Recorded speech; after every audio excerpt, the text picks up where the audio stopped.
पहले राजाओं की किताब 17 अध्याय 21 और 22 वाक्य। इस वचन में जब हम एलिया को प्रार्थना करते हुए सुनते हैं, वो क्या प्रार्थना कर रहा है, सबका ध्यान है। एक बार जोर से बोले हालेलुया। हे मेरे परमेश्वर यहोवा, इस बालक का प्राण इसमें फिर डाल दे। उसकी बीमारी इतनी बड़ी कि वो मर चुका था। अभी एलिया प्रार्थना कराए कि परमेश्वर इस बालक का प्राण इसके अंदर फिर से डाल दे। आपका अनुभव क्या है? ऐसी कौन सी बातें हैं जो आपके जीवन से चली गई, आपके परिवार से चली गई है? ऐसी कौन सी चीजें हैं जिन बातों को आपने खोया है? क्या वो आप फिर से पा सकते हैं? क्या टूटे हुए रिश्ते फिर से जुड़ सकते हैं? क्या खोई हुई आशीष आप फिर से प्राप्त कर सकते हैं? क्या आप फिर से चंगे हो सकते हैं? क्या बार्तिमय की तरह फिर से देख सकते हैं? क्या शिमशोन की तरह आपके बाल फिर से बढ़ सकते हैं? कितने लोग विश्वास करते हैं क्या मरा हुआ लाजर फिर से जीवित हो सकता है? आमीन।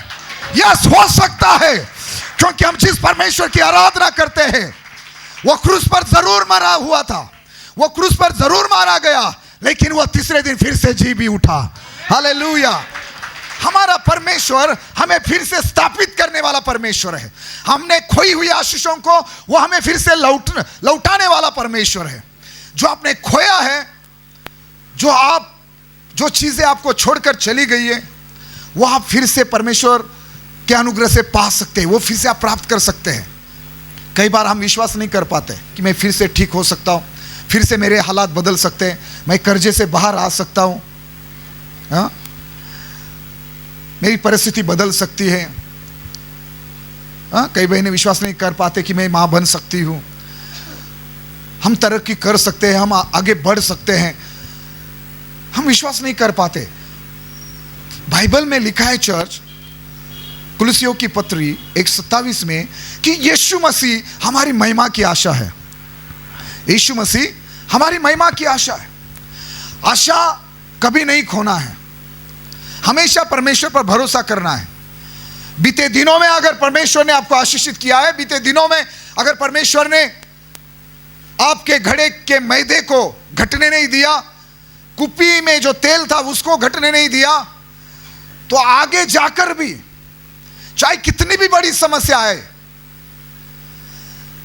आपके अंदर यह विश्वास, आपके अंदर यह आशा होनी चाहिए कि परमेश्वर इस बार भी मेरे लिए कुछ कर सकता है। अब सुन रहे मैं क्या कहना चाहता हूं? हमेशा विश्वास करना, चाहे परिस्थिति कुछ भी हो। मैं नहीं जानता कि आप अकाल के दिनों से होकर जा रहे, कर्जे से होकर जा रहे। ये विधवा जानती थी कि एक दिन ऐसा था मेरे जीवन में, मेरे पास कुछ भी नहीं बचा था, मैं और मेरा बेटा हम आत्महत्या करने वाले थे, लेकिन परमेश्वर के दास ने जो बातें मुझे सिखाई, कही, मैंने उस पर विश्वास किया और सचमुच परमेश्वर ने मुझे मरने नहीं दिया, मेरे बेटे को मरने नहीं दिया। लेकिन कोई बात नहीं, आज फिर से मेरे जीवन में विपत्ति आई है। मेरा बेटा बीमार हो चुका है और वो मर चुका है, वो बीमार होकर मर चुका है। एक समय था हम मरने वाले थे और परमेश्वर ने बचाया, मरने नहीं दिया। आज बेटा बीमार हुआ और मर गया है, तो क्या मुझे इस बार विश्वास करना चाहिए? क्यों नहीं? हमारे पास गवाही है, हमारे पास अनुभव है कि प्रभु यीशु मसीह ने बीते दिनों में हमारी प्रार्थना सुनी, हमारी जरूरतों को पूरा किया, हमें मरने नहीं दिया। क्या वो परमेश्वर आज भी हमेरी सहायता नहीं करेंगे? क्या वो परमेश्वर आज भी हमारी सहायता नहीं करेगा? आपको हर हालात में विश्वास करना है, चाहे परिस्थिति पहले से बदतर क्यों ना हो, पहले से भी खराब क्यों ना हो, हर हालात में प्रभु यीशु मसीह पर विश्वास करो, यीशु मसीह पर आशा रखो। मैं यहां आपको बताना चाहता हूं वो क्यों वो विधवा एलिया के पास आई, क्योंकि उसके पास गवाही थी। वो जानती थी, वो ये इन बातों को नहीं भूली थी कि मेरे घड़े में मैदा नहीं बचा था, कुप्पी में तेल नहीं बचा था, हम आत्महत्या करने वाले थे, सब कुछ खत्म हो चुका था, अकाल भारी था। लेकिन उन दिनों में परमेश्वर के दास ने किस प्रकार हमें आशीषित किया और परमेश्वर ने सचमुच हमारी जरूरतें पूरी की। ना तो आटा, ना तो वो मैदा घटने दिया, ना तो तेल घटने दिया। हमें परमेश्वर ने हमारी जरूरतें पूरी की, हमें मरने नहीं दिया। तो इस स्त्री का विश्वास ये था, उसकी आशा ये थी कि अगर मैं फिर से एलिया से, परमेश्वर के दास से कहूँ तो मेरा मरा हुआ बेटा भी फिर से जीवित हो सकता है। जिस परमेश्वर ने पहले मेरे बेटे को और मुझे मरने नहीं दिया, इस बार भी परमेश्वर मेरे बेटे को मरने नहीं देगा, मेरा बेटा फिर से जीवित हो सकता है। यह विश्वास, यह आशा उसके अंदर थी। सुनो चर्च, और जो प्रार्थना एलिया ने की ना, क्या आप इस प्रकार हम लोग दुआ कर सकते हैं? आप जानते हैं कि आप बीमार हैं, आप जानते हैं कि डॉक्टर ने क्या कहा है, डॉक्टर ने कहा है कि आप कभी ठीक नहीं हो सकते। सोचो, फिर भी क्या आप विश्वास कर सकते हैं कि यीशु मुझे चंगा कर सकता है? आप जानते हैं कि मेरा रिश्ता टूट चुका है, आप जानते हैं कि अभी मेरे पास कुछ नहीं बचा है, मेरे पास कोई भविष्य के लिए आशा नहीं, लेकिन फिर भी क्या आप विश्वास कर पाएंगे कि नहीं, फिर भी परमेश्वर मेरे लिए कुछ ना कुछ करेगा? चर्च, मैं नहीं जानता आज सुबह आपकी परिस्थिति क्या है, आज आपके जीवन में क्या हो रहा है, क्या हुआ है, मैं नहीं जानता, लेकिन इस जगह को छोड़कर जाने के पहले आइए आज दुआ करें कि परमेश्वर फिर से कुछ ऐसी बातें आपके जीवन में करें। सब सुन रहे हैं? कि आप एक बड़ी गवाहियों को आपके जीवन में देखें, परमेश्वर के बड़े चमत्कारों का अनुभव आप करें। हाँ, पिछले दिनों में आपने चंगाई का, छुटकारे का अनुभव किया है, लेकिन आज भी आपको चमत्कार की जरूरत है, आज भी आपको छुटकारे की जरूरत है। मेरा परमेश्वर फिर से आपके जीवन में चमत्कार करने की सामर्थ रखता है। आज आप उसे पुकारें। आप जैसे आज आप यहाँ आए हैं, आज मैं आपके लिए प्रार्थना करूंगा और मेरा विश्वास है जिस परमेश्वर ने एलिया की प्रार्थना सुनी, वो परमेश्वर आपकी और मेरी प्रार्थना जरूर फिर से सुनेगा। आमीन। और आप फिर से आशीष पाएंगे, आप फिर से चंगाई पाएंगे, आज आप फिर से छुटकारा पाएंगे यीशु मसीह के नाम से। आमीन। आप फिर से, मैंने कहा, आशीष पाएंगे। आप फिर से वो आशीष पाएंगे जिस आशीषों को आपने खोया है। आशा मत छोड़ो, विश्वास करना बंद मत करो। ये विधवा, वो जानती थी कि एक समय था कि परमेश्वर ने उसके लिए क्या क्या किया है, परमेश्वर ने उससे कैसे बचाया, परमेश्वर ने उसको और उसके बेटे को मरने नहीं दिया। समझ रहे ना? परमेश्वर ने कल परसों, बीते सप्ताह, बीते महीना, बीते सालों में, लॉकडाउन में हमें मरने नहीं दिया, फिर वो आज कैसे मरने दे सकता है? आप क्यों आत्महत्या करना चाहते हो? आपके अंदर क्यों आशा नहीं है, क्यों विश्वास नहीं कि मेरे लिए अभी भी कुछ हो सकता है? क्यों आप विश्वास नहीं कर सकते कि आज से, आज के दिन से बेहतर मेरे लिए कल का दिन होगा?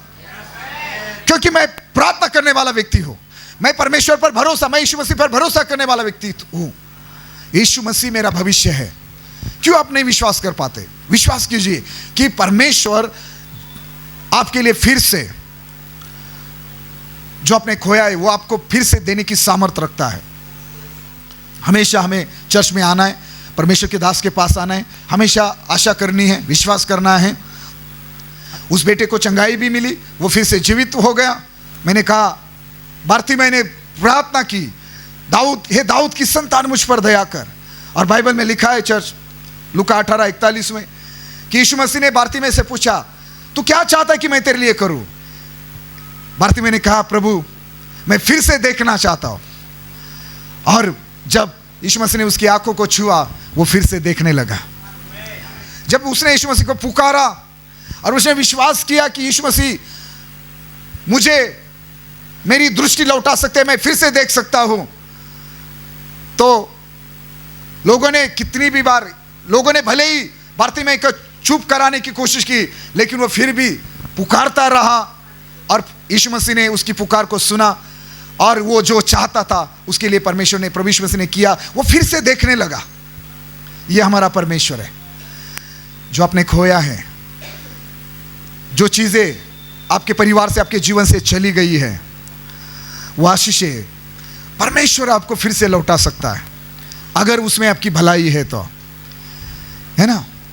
अगर कुछ ऐसे लोग हैं जो आपको छोड़कर चले गए, अगर वो आपके लिए सही नहीं है, तो परमेश्वर वो आपके जीवन में फिर से नहीं लाएगा। बाइबल में लिखा है एक जगह, परमेश्वर का भविष्यवक्ता एक राजा के पास गया। पहले राजा 13 अध्याय के 6 वाक्य में, यराबाम धूप जलाने के लिए वेदी के पास खड़ा था। 6 वचन में जब परमेश्वर का नबी आया तो उसने जो उस वेदी के विरोध में भविष्यवाणी की तो इस राजा को बड़ा गुस्सा आया। ये यराबाम राजा गुस्सा होकर उसने अपना हाथ ऐसा बढ़ाया था कि इस नबी को पकड़ो, तो परमेश्वर का क्रोध उस राजा पर आया और परमेश्वर ने उसके हाथों को क्या किया, सुखा दिया। उसका हाथ सूख गया और वो अपने हाथ को पीछे ही नहीं कर पा रहा था। तो इस राजा ने नबी से विनती की कि मेरे लिए प्रार्थना कर कि मेरा हाथ फिर से जो कहते हो पहले जैसा हो जाए। चर्च, परमेश्वर ने अपने नबी की प्रार्थना सुनी और राजा का हाथ पहले के जैसे हो गया। मैं चाहता हूं कि आप इस बात को समझो कि आप हर हालात में प्रार्थना करें, चाहे कुछ भी हो जाए, चाहे कोई भी चीज़ें आपके हाथ से चली जाए, कोई नौकरी चली जाए, बिजनेस चला जाए, चाहे क्यों ना आप बीमार पड़े, कुछ भी क्यों ना हो जाए, हर हालात में हर बातों के लिए परमेश्वर पर भरोसा करें और प्रार्थना करें, क्योंकि आपका और मेरा परमेश्वर ऐसा परमेश्वर है जो हमने खोया है वो फिर से हमें लौटाने की सामर्थ्य रखने वाला परमेश्वर है। वो उस बालक का प्राण फिर से परमेश्वर ने उसके अंदर में डाल दिया।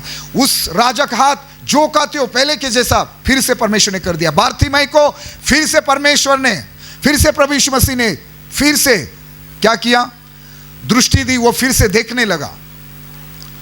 हम बाइबल में पढ़ते हैं कि शास्त्री 16:22 में कि शिमशोन के जब बाल काटे गए थे, है ना, शिमशोन के बाल काटे गए थे, दलीला ने उसे फंसाया।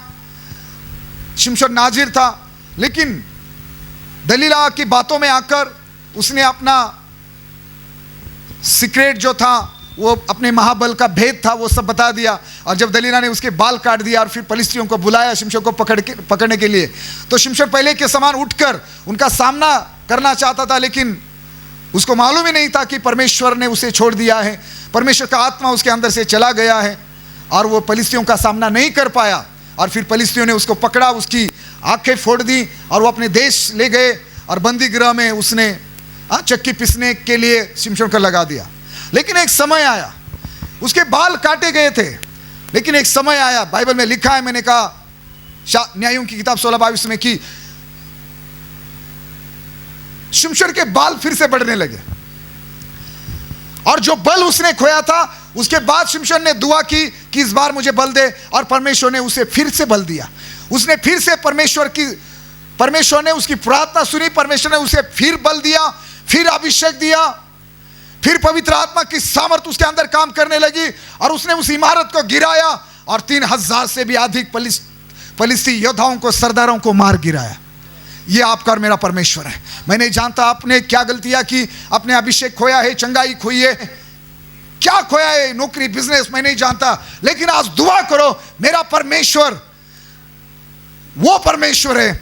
अगर आप दुआ करेंगे तो जो अभिषेक आपने खोया है, जो बल आपने खोया है, वो आपको फिर से देने वाला परमेश्वर है। जो चंगाई आपने खोई है वो आपको फिर से देने वाला परमेश्वर है। जो आशीष आपने खोई है, जो रिश्ते आपने खोए, अगर वो आपके लिए सही है तो वो आपको फिर से वापस लौटाने की सामर्थ्य रखने वाला आपका और मेरा परमेश्वर है। आप फिर से आशीष पा सकते हैं। मैं आपको क्या बताना चाहता हूं, आप फिर से चंगे हो सकते हैं, विश्वास कीजिए। आप फिर से उस नौकरी को, उस बिजनेस को प्राप्त कर सकते हैं। आप फिर से चंगे हो सकते हैं, आपके रिपोर्ट चेंज हो सकते हैं। जो भी बातें आपने खोई है वो फिर से आप प्राप्त कर सकते हैं, विश्वास कीजिए। लेकिन उसके लिए आपको क्या करना पड़ेगा, एलिया की तरह दुआ करनी पड़ेगी। उस विधवा के समान आपको चर्च में, परमेश्वर के घर में आना पड़ेगा और परमेश्वर जरूर आपकी प्रार्थना सुनेगा। और जो चीज़ें, कुछ ऐसी बातें मैंने कहा, आपके जो चीज़ें आपने खोई है वो फिर से आप प्राप्त करेंगे। जी, हमने यशायाह की किताब और उसका 40 अध्याय के 31 वचन में पढ़ा कि जो परमेश्वर की बाट जोते, जो परमेश्वर पर आशा रखते हैं, वो नया बल प्राप्त करेंगे, वो उकाब के समान उड़ेंगे।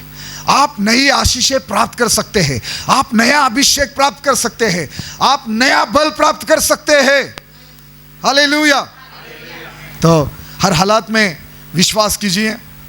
एक दिन हिजकिय्याह राजा बीमार गिरा था, बाइबल में लिखा है, और परमेश्वर का दास उसके पास आया और कहा कि अभी तू मरने वाला है, अपने परिवार का जो भी ठीक ठाक करना है, इंतज़ाम करना है वो कर दें। फिर हिजकिय्याह राजा दीवार की ओर मुंह फेर कर रोने लगा। उसने दुआ की और बाइबल में लिखा है कि परमेश्वर ने उसकी दुआ सुनी, अपने दास को फिर से नबी को हिजकिय्याह के पास भेजा। और फिर परमेश्वर के दास ने कहा कि परमेश्वर ने तेरे आंसू देखे, परमेश्वर ने तेरी प्रार्थना सुनी है, और परमेश्वर बोल रहा है कि मैं तुझे चंगा कर देता हूँ और तुझे 15 साल आयु बढ़ा कर देता हूँ, 15 साल तेरी आयु मैं बढ़ाता हूँ। तो हिजकिय्याह ने कहा कि मैं कैसे विश्वास करूँ कि मैं 3 दिन में ठीक होने वाला हूँ और परमेश्वर के भवन में जाने वाला हूँ, मैं कैसे विश्वास करूँ? तो बाइबल में लिखा है कि दूसरे राजाओं की किताब 20 अध्याय 8 वाक्य में लिखा है कि यशायाह ने कहा, यहोवा जो, हिजकिय्याह ने यशायाह से पूछा, यहोवा जो मुझसे चंगा करेगा और मैं परसों यहोवा के भवन को जा सकूंगा, इसका क्या चिन्ह होगा? तो यशायाह ने कहा, यहोवा जो अपने कहे हुए वचन को पूरा करेगा, इस बात का यहोवा की ओर से तेरे लिए ये चिन्ह होगा कि धूप घड़ी की छाया 10 अंश आगे बढ़ जाएगी या 10 अंश घट जाएगी। हिजकिय्याह ने कहा, छाया का 10 अंश आगे बढ़ना तो हल्की बात है, इसलिए ऐसा हो कि छाया 10 अंश पीछे लौट जाए। वो एक चिन्ह दिया इस राजा को कि परमेश्वर 3 दिन में तुझे चंगा करने वाला है और तू 15 साल जीने वाला है, उसका चिन्ह ये। तो तुझे क्या चिन्ह चाहिए? तो उसने कहा कि ये जो छाया 10 अंश आगे गई है ना, वो घट जाए। और यशायाह ने प्रार्थना की और परमेश्वर ने जो छाया आगे गई थी उसको घटा दिया, और हिजकिय्याह विश्वास कर पाया कि हाँ, मैं चंगा होने वाला हूँ, मैं परमेश्वर के भवन में 3 दिन के अंदर मैं परमेश्वर के भवन में जाने वाला हूँ। और हिजकिय्याह विश्वास कर पाया और 3 दिन के अंदर हिजकिय्याह राजा ठीक हो गया और 15 साल जीवित रहा। ये हमारा परमेश्वर है, वो आपके लिए कई सारी चीज़ों को बढ़ा भी सकता है और घटा भी सकता है। उसको सब कुछ करने की सामर्थ्य है, बस आपको विश्वास करना चाहिए। आप उस पर भरोसा कर सकेंगे तो वो ये सब बड़े बड़े काम आपके लिए कर सकता है। आपको कर्जे से निकाल सकता है, उस बीमारी से निकाल सकता है, हर एक बंधन से आपको छुड़ा सकता है, मृत्यु से बचा सकता है। क्या नहीं कर सकता परमेश्वर? परमेश्वर सब कुछ कर सकता है। आमीन। एलिय्याह की प्रार्थना को मैं सुनकर हैरान हूं। एलिय्याह ने प्रार्थना की कि परमेश्वर, इस बालक के अंदर से ये प्राण, उसका प्राण तो जा चुका है, ये मर चुका है, लेकिन मेरी प्रार्थना इस विधवा के खातिर कि इस बालक का प्राण इसके अंदर फिर से डाल दे। क्या परमेश्वर आपको फिर से अभिषेक दे सकता है, फिर से बल दे सकता है, फिर से चंगा कर सकता है, फिर से खड़ा कर सकता है, फिर से आपको तरक्की दे सकता है, फिर से बढ़ा सकता है? अगर आप विश्वास करेंगे तो हाँ, इन सारे सवालों का उत्तर है हाँ, परमेश्वर ये कर सकता है, क्योंकि वह सर्वशक्तिमान है। वो विश्वास करने वालों के लिए सब कुछ कर सकता है। हालेलुया। वो विश्वास करने वालों के लिए, वो प्रार्थना करने वालों के लिए सब कुछ कर सकता है। जैसे हम यहाँ पर आज मिलकर प्रार्थना करेंगे, मैं भविष्यवाणी करता हूँ, जो भी आपने खोया है, जो भी चीज़ें आपके जीवन से जा चुकी है, और वो जो आशीष है जो आप चाहते हो, मैं यीशु के नाम से मेरी प्रार्थना है और मैं भविष्यवाणी करता हूँ, वो फिर से आप पाएंगे यीशु मसीह के नाम से। परमेश्वर आपको फिर से देगा। हालेलुया। आप फिर से चंगे होने जा रहे हैं, आप फिर से वो नौकरी, वो आशीष, वो बिजनेस, वो चंगाई पाने जा रहे हैं यीशु मसीह के नाम से। आमीन। क्योंकि हमारे पास आशा है, हमारा विश्वास है, क्योंकि हमने पिछले दिनों में भी अनुभव किया है कि कैसे परमेश्वर ने हमारी ज़रूरतें पूरी की है, कैसे परमेश्वर ने हमें बचाया है, कैसे परमेश्वर ने हमें संभाला है। तो हमारा विश्वास है कि परमेश्वर आज भी हमारी प्रार्थना सुनेगा और हमें आशीषित करेगा, और आगे भी परमेश्वर हमें संभालेगा। आमीन। तो विश्वास कीजिए, चाहे परिस्थिति कुछ भी हो, इस विधवा के समान आपको विश्वास करना है और एलिय्याह के समान आपको प्रार्थना करनी है, और परमेश्वर की सामर्थ्य इस प्रकार आपके जीवन में काम करेगी। जो बातें आपके लिए नहीं हो सकती, वो बातें भी आपके लिए होना शुरू होगी। आमीन। हालेलुया। कितने लोगों ने आज के वचन को सुना? मैं फिर से कह रहा हूं कि बारतिमै की तरह आप फिर से देख सकते हैं, शिमशोन की तरह आप फिर से बल प्राप्त कर सकते हैं, फिर से अभिषेक प्राप्त कर सकते हैं। कितने लोगों ने वचन सुना? जोर से कहे आमीन।